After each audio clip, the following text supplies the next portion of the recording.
나라의 자립적 발전 능력을 확대 강화하여 진일보를 위한 확고한 전망을 열어놓아야 할 투쟁 과업이 나서고 있습니다.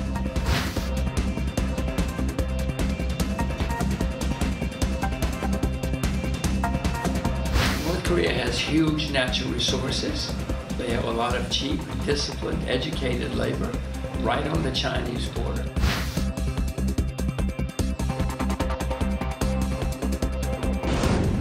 He has a chance to have North Korea be a tremendous economic behemoth.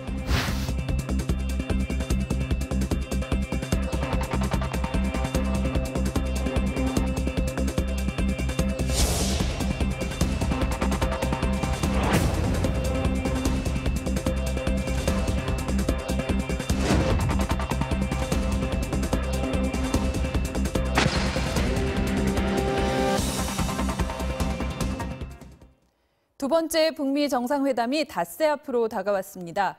지난해 6월 1차 회담에서 북미 관계에 큰 틀이 전환됐다면 이번 만남은 핵을 지렛대로 한 북한 경제 개혁 개방에 관심이 모아지고 있는데요. 오늘 오아시스에서는 김정은 위원장 체제 이후 북한의 달라진 경제 상황 알아보고 회담 방향도 전망해 보겠습니다. 국내 손꼽히는 대북 전문가시죠. 정창현 평화경제연구소 소장 나오셨습니다. 어서 오세요. 네, 감사합니다. 예. 자, 이 소장님은 대북 전문가이자 역사학자시죠. 지금 그 3.1운동 100주년 앞두고 아주 많이 바쁘시다는데 어떤 사업 준비하고 계신지 간단히 여쭙겠습니다. 네, 개인적으로 하는 것들은 따로 있지만 오전에 점검 회의를 하고 왔습니다만은 이제 3.1운동 100주년 얼마 안 남았기 때문에 네. 중앙정부 차원에서 하는 위원회에서 하는 여러 다양한 준비 사업들이 지금 진행되고 있고요. 지자체나 민간 차원에서 또 다양한 행사가 이뤄질 것으로 보입니다. 네. 아마 국민 여러분께서도 여러 가지 좀 흥미로운 행사에 다양한 그 참여 기회가 제공될 것이라고 생각을 합니다.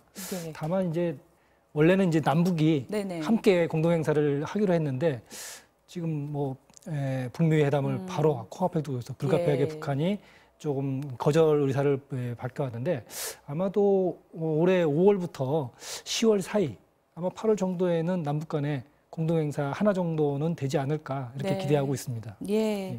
자, 이 역사학자로서 이 지난해 남북 정상회담에 이어서 이제 두 번째 북미 정상회담 앞두고 있는데 정말 역사적인 순간들이잖아요. 이렇게 지켜보신 소감 좀 어떠십니까?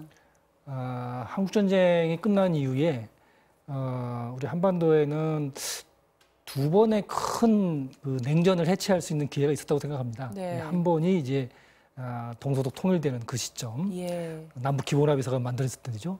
두 번째가 이제 2000년대 남북 정상회담, 두 차례 남북 정상회담하고 이제 육자회담을 통해서 비핵화 문제 여러 가지 논의가 됐을 시점. 네네. 근데 이제 불행하게도 잘 이제 안 됐습니다. 근데 이제 작년에 이제 세 차례 남북 정상회담이 열렸고 역사적인 첫 북미 회담이 열렸기 때문에 예. 한반도에서 완전한 냉전 해체가 되고 비핵화할 수 있는 그런 그리고 또 평화 체제를 만드는 그런 역사적인 기회가 다시 한번 찾아왔다. 그래서 작년에 이제 통로를 열고 문을 네. 이제 들어왔다면 이번 2차 회담은 출구까지 어떻게 갈 것인가라고 하는 로드맵을 만드는 이정표를 만드는 그런 중요한 계기가 될 것이라고 생각합니다. 네.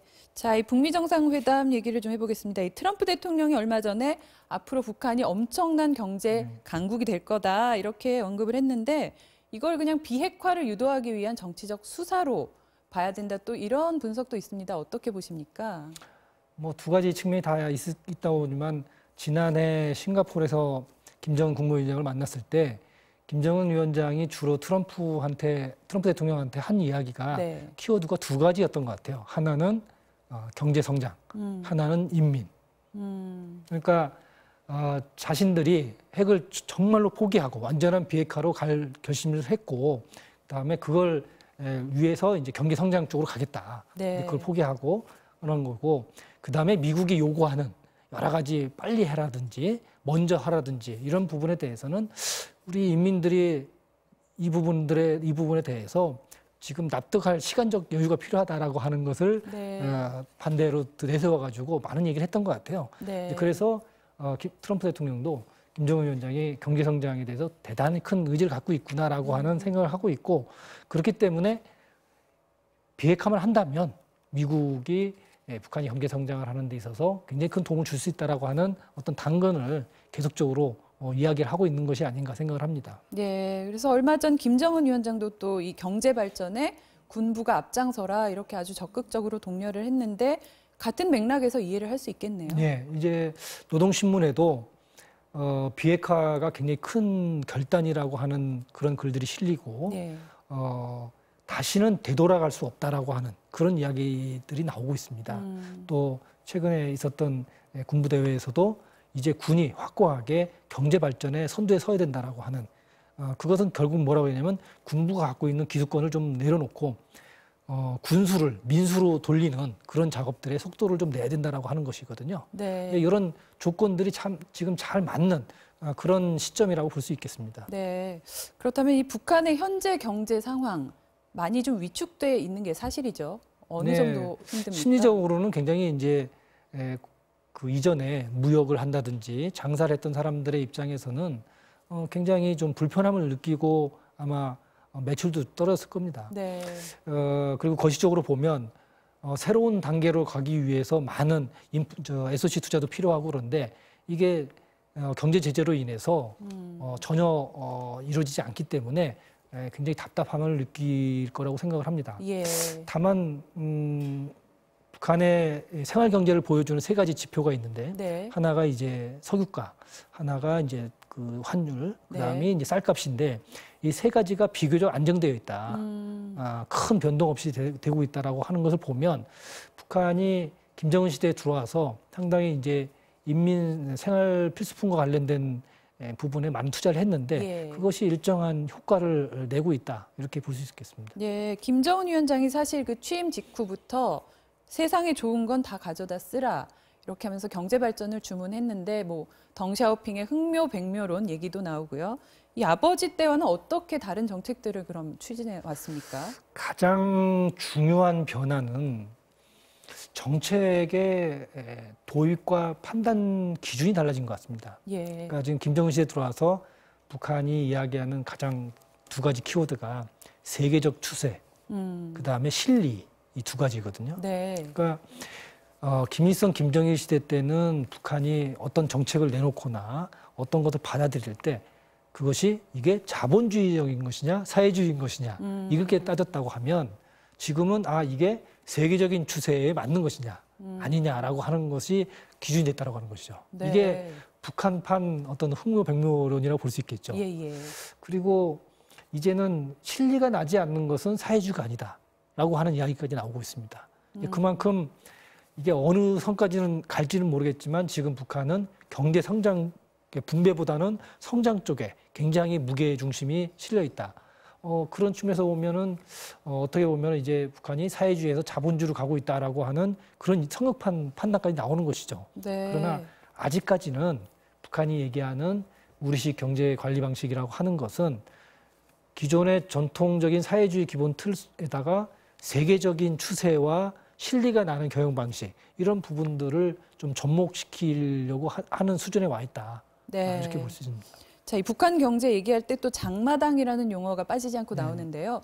이게 우리나라로 치면 재래시장 같은 거라고 보면 되겠습니까? 네, 그렇다고 볼 수 있습니다. 다만 북한에서는 이제 전통적으로 농민시장만 존재를 했는데 예. 90년대 고난행군 시절에 이제 주민들이 살기 어려우니까 집안에 있는 것들을 갖다가 판다든지 아니면 스스로 만들어서 판다든지 이러면서 농민시장의 성격이 이제 종합시장 성격이 됐습니다. 이것을 북한 당국에서도 네. 주민들이 어려운 그런 여건들을 고려해서 이제 공적으로 인정을 해줬죠. 2003년도에. 그러다 보니까 이제 시장이 국가가 인정한 종합시장이 있고 그 주변에 또는 골목에 이렇게 노변탕식으로 예. 하는 그런 소규모 장마당 이런 것이 공존하는 형태로 현재 존재를 하고 있고 종합시장은 북한이 대체로 시군구가 한 220개 정도 되는데 예. 거기에 2개 정도씩 그래서 지금 한 450개가 넘은 것으로 이렇게 파악이 되고 있습니다. 네, 이 그 회담 결과에 따라서 이 장마당이라든지 그 경제 유통 분야에도 큰 변화가 좀 예상된다고 할 수 있을까요? 예, 아무래도 자본이 더 투자가 되고 무역이 활성화되면 북한에 있는 시장들의 규모라든지 유통 구조도 굉장히 많이 변할 거라고 생각합니다. 근데 다만 한 가지 좀 유심히 좀 주목해서 봐야 될 것은 북한에 투자가 이루어지고 한다고 해서 북한에 지금 있는 종합시장이나 장마당이 활성화되거나 규모가 더 커질 것이다. 단순하게 이렇게 보기는 어려운 측면이 있는 것 같습니다. 왜 그러냐면 우리도 대형마트라든지 편의점 이런 것들이 주변에 막 생기면서 재래시장들이 상당히 육축이 되지 않습니까? 마찬가지죠. 우리가 한국이나 중국이나 미국이나 이런 기업들이 북한에 들어갈 때는 아무래도 대형마트라든지 큰 규모를 투자해서 들어가는 경우가 많을 거라는 거죠. 그렇게 되면 북한 주민들이 그것을 이용하는 게 많아지고 유통과 소비 시장이 바뀌는 것이죠. 그러면 북한의 시장이 상당히 좀 축소될 수도 있다. 장마당은 오히려 축소될 수 있다. 그런 측면도 있습니다. 자, 여기서 잠깐 광고 하나 보고 갈까요? 지난 2009년 7월 북한 TV에 깜짝 등장했던 맥주 광고입니다.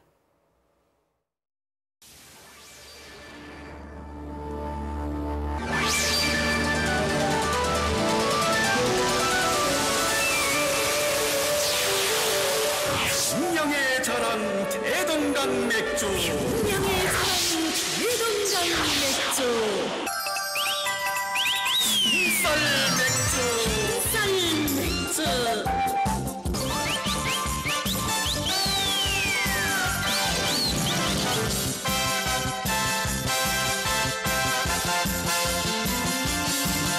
생활을 이바지하고 국민들과 더욱 친숙해질 것이다.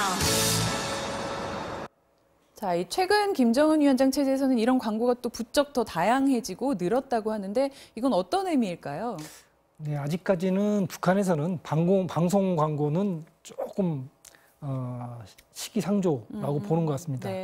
저 광고 처음 봤을 때 굉장히 파격적이었습니다. 그런데 북측 내부적으로는 저 광고가 나갔을 후에 두 가지 논쟁이 있었던 것 같아요. 하나는 왜 하필이면 술 광고냐.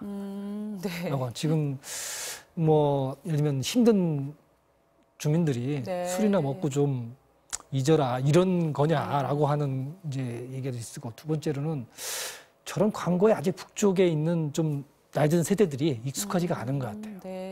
저게 자본주의 방식 아니냐라고 하는 비판이 북쪽에서 나왔기 때문에 저 TV 광고가 나온 이후에 그 뒤에는 아마 아직까지 본격적으로 TV 광고를 하지 않는 것 같습니다. TV 광고뿐 아니라 이제 그 일반 소비재 광고들이 좀 많이 늘어나고 있다. 다만 이제 노동신문에는 광고가 실리지 않지만 평양신문에는 예전부터 광고가 많이 실렸고 지금도 신제품 광고들이 많이 실려서 주민들이 사실은 노동신문보다 평양신문을 가동률은 더 높이 본다고 그럽니다.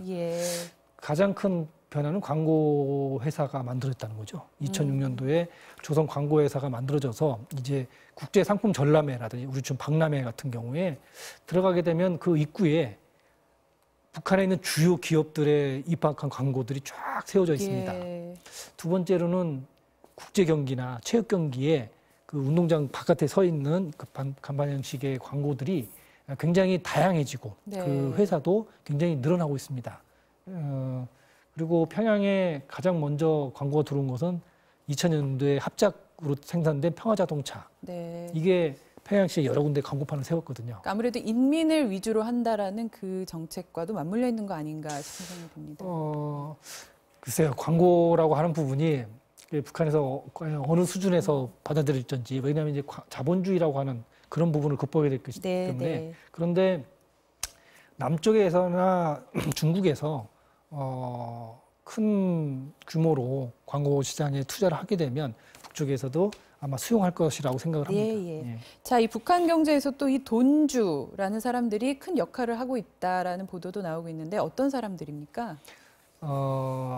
돈주라고 하면은 예전에 처음에 출발할 때는 이제 주로 화교, 그다음에 일본에서 귀국한 사람들이 외화를 가지고 이제 돈을 좀 빌려준다든지 아니면 뭐 조그만 사업들에 투자를 한다든지 그런 과정을 통해서 돈을 번 사람들이라고 볼 수 있고요.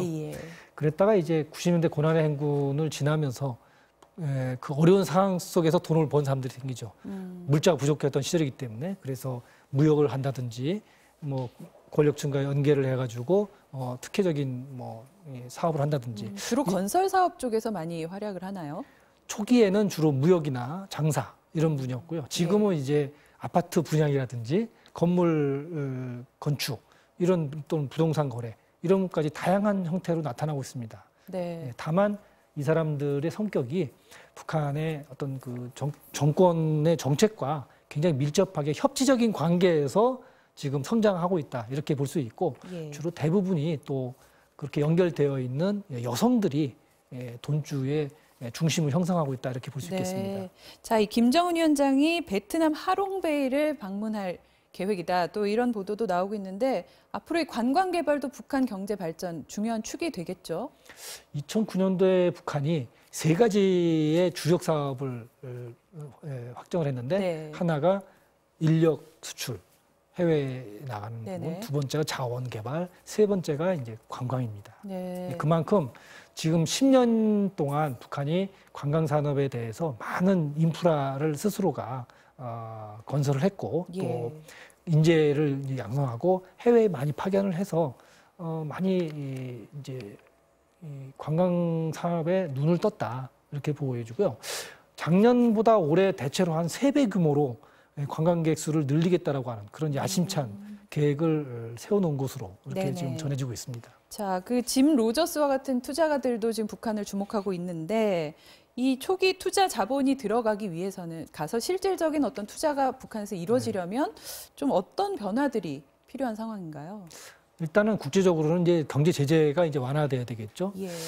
두 번째로는 북한이 지금 세대 교체가 30, 40대로 굉장히 많이 세대 교체가 됐습니다. 네. 근데 이 세대가 경험이 좀 부족하다는 게 있습니다. 그래서 책을 통해서 이론적으로는 자본주의나 금융이나 이런 부분들을 많이 공부를 했지만 실질적으로 만나서 협상을 하고 이런 부분들에 대해서 굉장히 좀 부족하다고 봅니다. 이런 사람들에 대한 좀 연수 프로그램들 이런 부분들이 확대가 되어야 되고 네. 두 번째로는 북한은 이 기관과 기관 사이에 이기주의가 너무 강합니다. 네. 폐쇄주의가.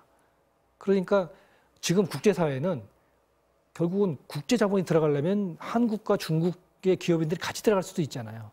북한은 근데 그게 기관이 달라서 초청기관이 달라서 같이 못 들어가는 그런 부분들이 나타나고 있습니다. 네. 이런 부분들을 북한 내 스스로가 좀 잘 조정을 해야 된다고 생각하는 거죠. 예, 말씀 잘 들었습니다. 자, 지금까지 정창현 평화경제연구소 소장이셨습니다.